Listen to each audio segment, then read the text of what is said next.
welcome to another edition of the Nerdy Agent Podcast. I'm going to be your host again today. Josh is here, and AJ is also here with me. We are Luke-less again, but it sounds like he will be back next week, so you'll get your great host back very soon. Today, AJ and I are going to go into the shortage in housing. We've talked about it a number of times in the past in terms of just the general trouble that we're having in the marketplace right now, just with inventory.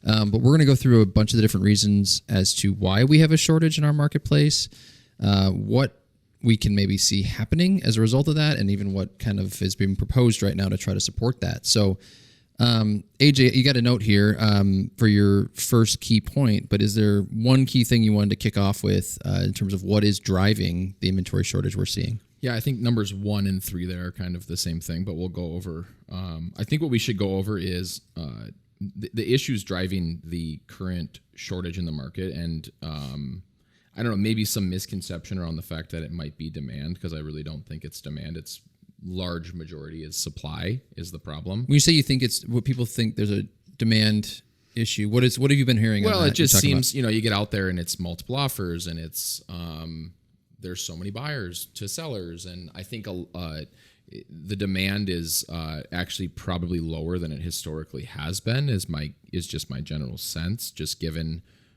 interest rates having gone up so much in the last few years.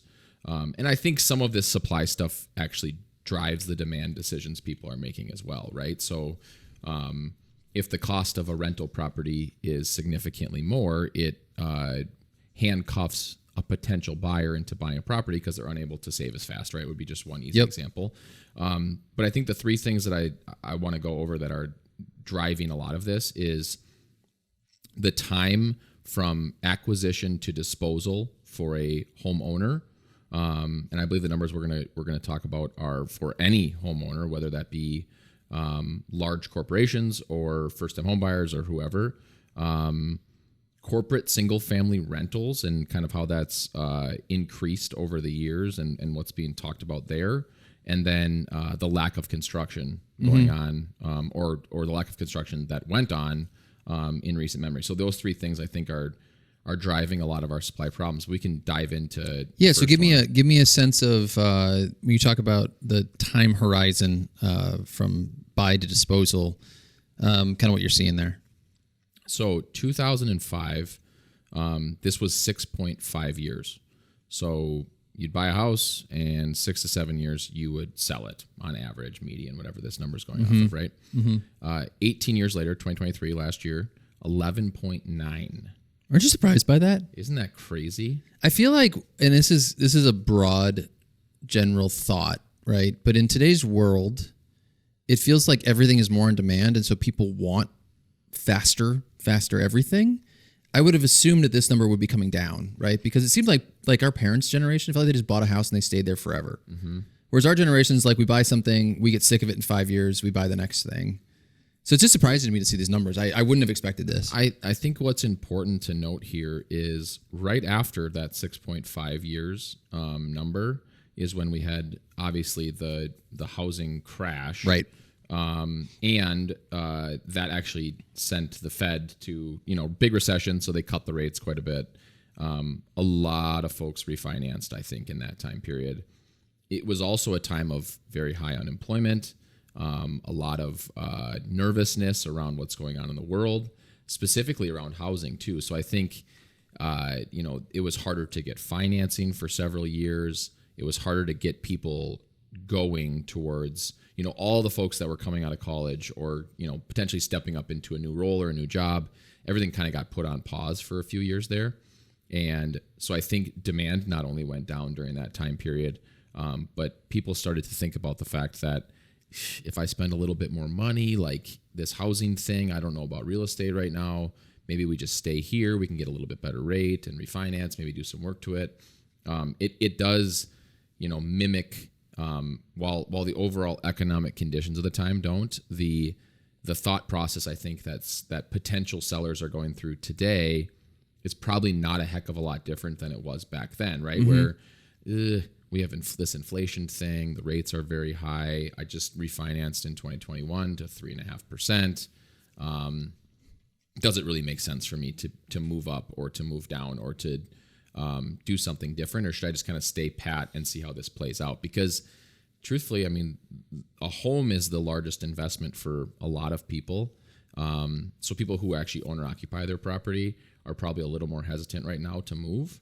Well, they're stuck with their interest rates. That's the biggest problem, right? So I've told plenty of people this, right? They look at it and they say, I'm at 3 today, so if I double my price, because you're probably moving from price point A to price point B as a result of maybe a change in your family situation or your income situation or something. But if you double your home price, you're more than tripling your payment because of the gap that you have in your interest rates. And that is not that palatable. And so more people are choosing to just exist within the discomfort that they have within their current situation rather than make that big jump, which is, I think, super pragmatic and logical. And all the agents listening is probably like, yeah, I know that already.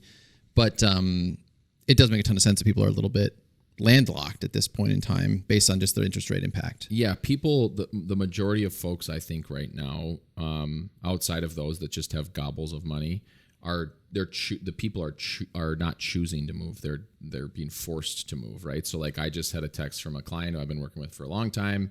They've thought about moving forever, 4 little kids. They've got 2,700 square feet. And they're like, yeah, we need a bigger yard. We need more space. We need more bedrooms. We need whatever. Like they're feeling like they're being forced to make a decision. They want to get into a different school district. Right. Like those are the kind of decisions people are making right now. But it seems the way of folks just being like, I don't really like it here anymore. I'm going to do an even move. To your point, like I'm going to move from this home to this home. The values aren't that much different, but maybe it's just a little bit better house than what I have now, or there's something about it that's a little better. Their payment still is going to go way up.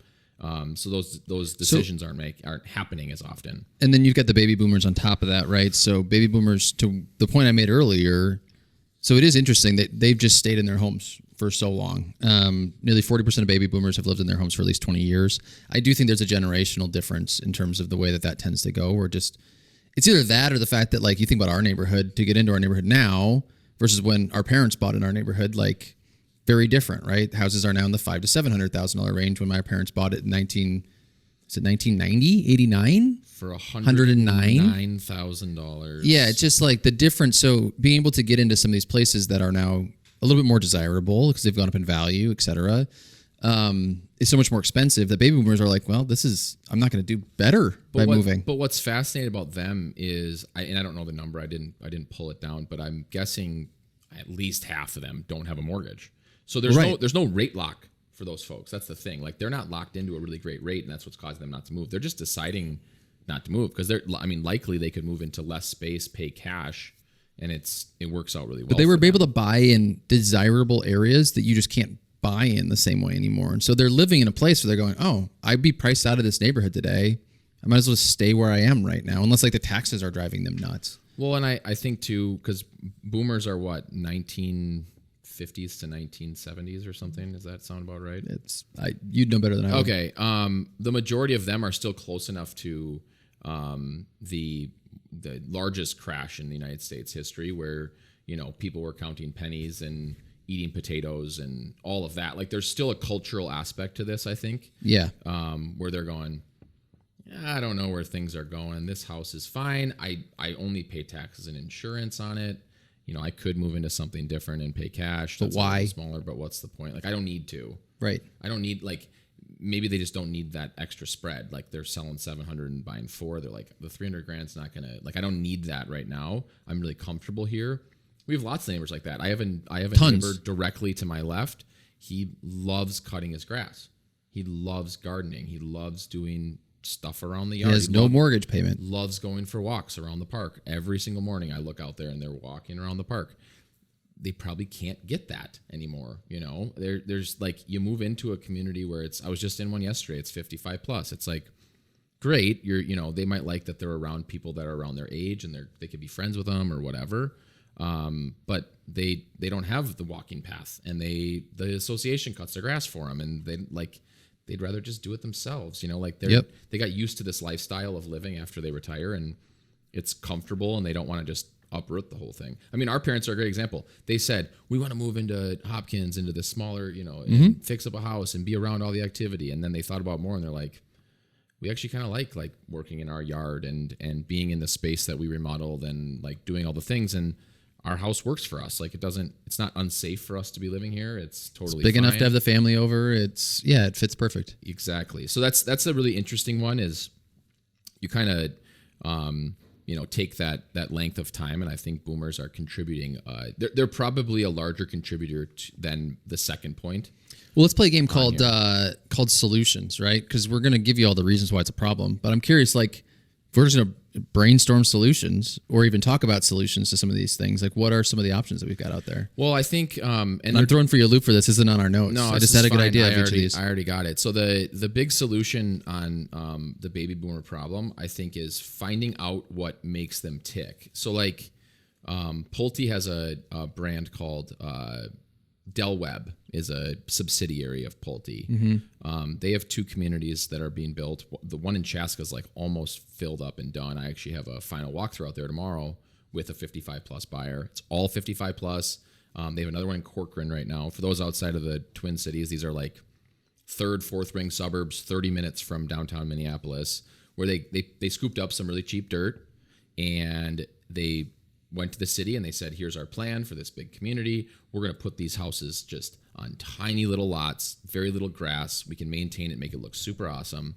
But then we're going to make it 55 plus. So everybody is around each other, a lot of retired folks. Yep. It may be a second or a third home. It's a third home for my clients. And we're going to create amenities for them. Whether we have a pool, we're going to have yoga classes for seniors. We're going to have book clubs for all the men and women to hang out and talk about fill their time with things. We're going to have a garden so they can all garden together. We're going to have,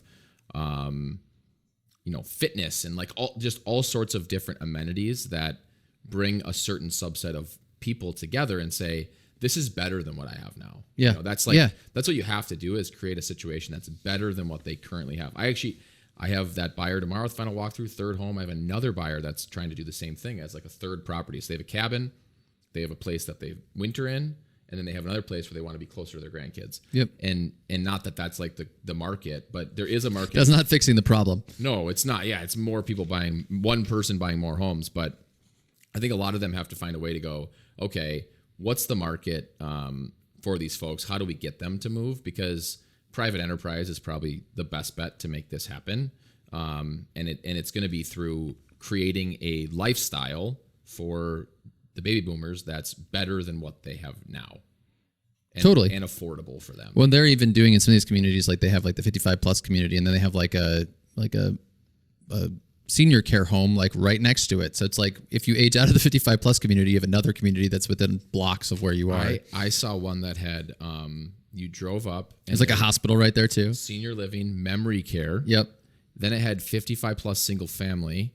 And then it had 55 plus half condo, half rental. So it was like you could be in the single family villa, then you turn like 70 and you're like, this is too much for me. I'm going to move into the rental community. And then you can move into the senior living facility. And then you can move into the memory care facility. It's like all within 4 one blocks place in Maple Grove. So super interesting to see how they're doing that. And I think a lot of them are doing a good job keying in on creating more community for these folks too, because I think a big part of it is like my neighbor Dave, he loves having us around. Like he loves seeing our kids play in the yard. He loves saying hi to us, seeing how we're doing. And they're not going to get that vibrant, like family environment in a 55 plus community. Like you're just not going to have children running around. Like it's not allowed, frankly. So like the one that I was talking about, Maple Grove, they have a daycare facility right next door as well. And a lot of these smart ones are doing where they'll do a partnership with the daycare, and they'll pair up a senior with a child or a group of children, and they'll kind of get together and feel that energy, if you will. So like, again, I think this is like deeper, more emotional, like marketing type stuff. But I think if you can create an environment where these people can thrive in their later years in life, you could potentially get them to get off the bench and decide that, yeah, maybe I don't need that property. Maybe that goes to someone who's going to fill it up with more people, more stuff, more whatever. And then I can move into a situation that's, parallel, maybe better price. And it kind of gives me a similar lifestyle to what I have now. Right. Yeah. I think one option I would put out there that I just kind of been brainstorming in my head, and it's pretty simple and more federal, but like they think about like tax incentives, right? In terms of what they offer. I don't think it'd be that hard for them to look at it and say, hey, we're going to offer a tax break to anyone who sells their home that sees an interest rate impact. So if you have an interest rate of 3 and you sell your home and you go to 7.5, it'd be tiered based on how big your interest rate impact is.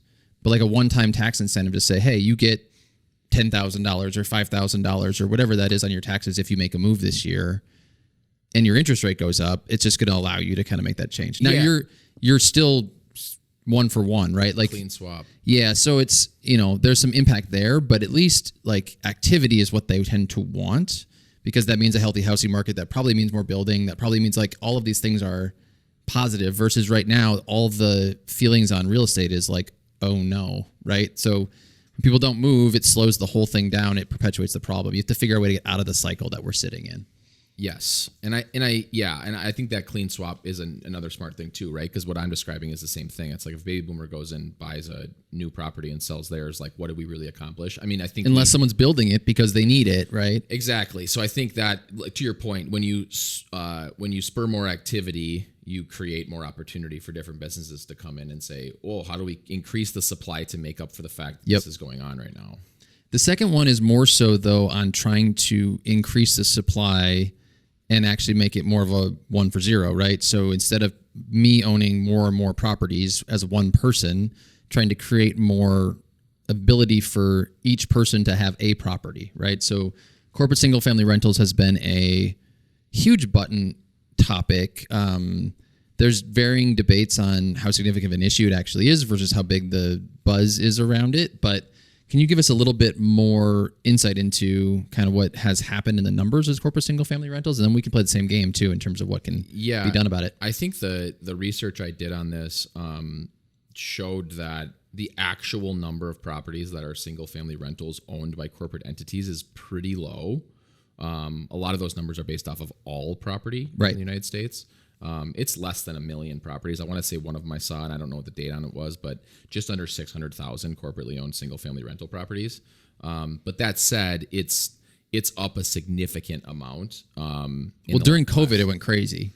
Went crazy. 2008, it went absolutely bonkers, and they locked in some super low rates, and now they're making really good returns on their rentals. And I think that's a big reason for this disposal number to almost double in 18 years. But one interesting one was that I found that around 25% of homes across the country are purchased by investors. So whether that's a flipper, whether that's a single family rental property, 25%. So you're either making it more expensive by a remodel and resell type situation for those buyers in a certain subset of the market. Call it here in the Twin Cities, $250 to $350.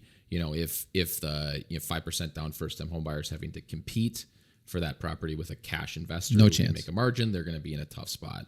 But these larger corporations are being attacked on the state level. I saw California, Minnesota, Nebraska. Several different states are introducing state legislation trying to stop them from being allowed to buy property at all, which would be super fascinating. The other thing that's going on too is, like, I saw this with Robert Thomas in probably 3 or 4 different communities. That apartment, half condo, half rental was one of these, where they have an investor or investors that they have partnerships with or connections with, where Robert Thomas will come in and develop all this land with all this different ideas on it. And then they'll say, hey, we need to go to this investor, say we got 25% of this developed property that we'd like to parcel off for you to do your thing with. Yep. It's happening out in Huntersbrook and Victoria right now, which is super interesting. I was at a Lennar, I sold a new Lennar house, and they're like, yeah, just people are buying these and then renting them. Right. They're buying brand new construction and they're just renting it. Well, and some of them, they're actually building them as rentals. So right next door to that Lennar community, that's what's happening. Mm-hmm. So in Victoria, right next to Huntersbrook, there's got to be, I don't know how much space there is out there. It's big farmland, but 50 to 100 homes are going to go up over there. And it has a big sign, and it says luxury single family rentals from $3,000 a month or whatever it is. So they're going to actually, I don't know if it's Robert Thomas, but it seems like it probably is going to go out and plop up all these houses, and then the investor is going to purchase the end product from them, and then they're all just going to get rented out as single family rentals. So, and again, I think with the, similarly to the rate lock conversation, there is a rental lock type scenario where younger folks, I've noticed, tend to like really nice things. That's why we make our properties super nice, because you can get a disproportionate amount of rent if you make the property really nice and you service those people really, really well. It's going to put people in a tough spot when they're like, I need something really nice. I can't afford to buy, but I'd like to in a few years. But something really nice is $4,000 a month. And now, they're spitting out $1,000 or $1,500 more than they were after taxes. And they're not getting into the benefits of ownership, and they're unable to save enough money for a down payment. And there's all these things going on. So the federal bill that I saw was most fascinating was it would require all corporately owned rentals, and I don't know what they categorize that as. It's like 100 properties or more. I saw one of the states made it so it was like if you own 75 or more single families, you fit this category of corporately owned. But whatever that category is on the federal level, they were going to this bill would force all of them to sell all of those properties within the next 10 years. So they would have to dispose of 10% a year until they owned none.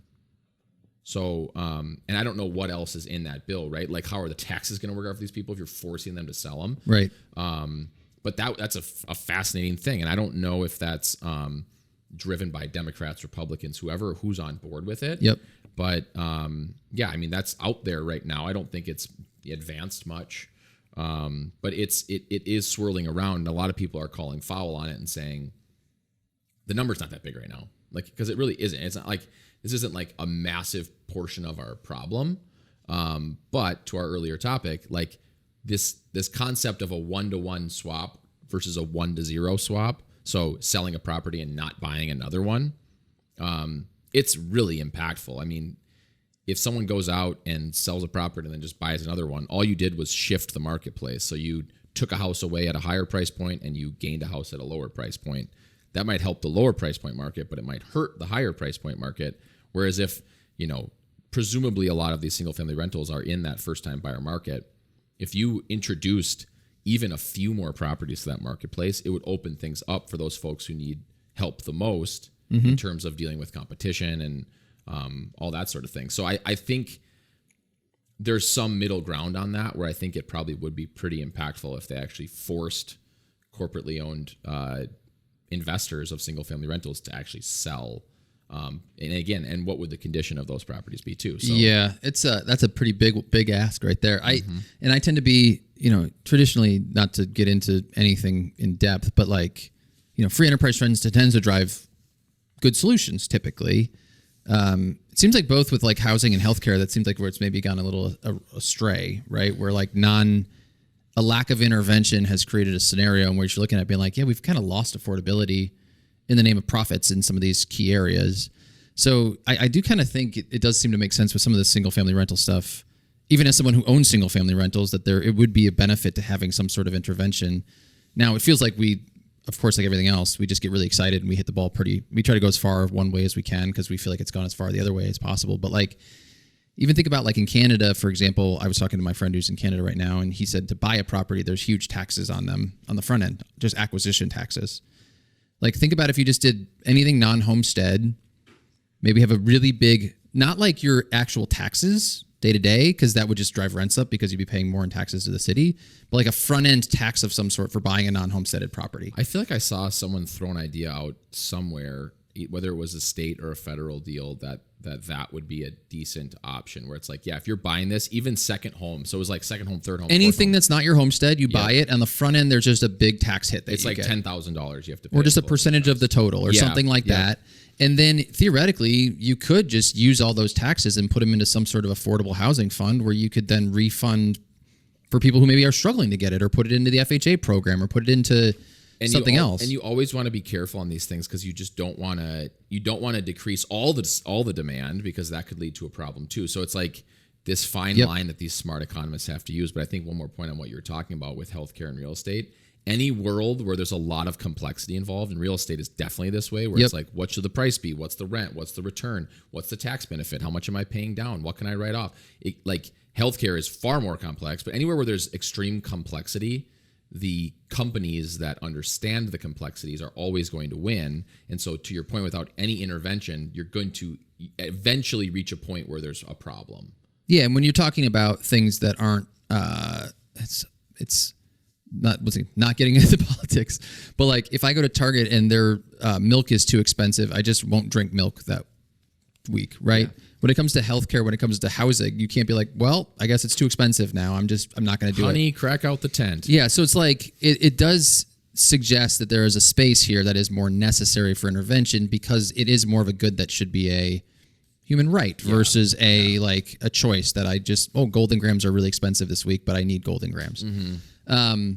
But anyways, we got pretty deep today. We got a few minutes left. Oh, you want to go construction? Yeah. So the last item, our wonderful director Haley has told us we only have a few minutes left, but running out of time. Construction is another big one, and the biggest thing is that in the 2010s, so 2010 to 2019, we had fewer single-family homes built in any decade dating back to the 1960s. And I think the article said back to the 1960s because we don't even have super accurate information.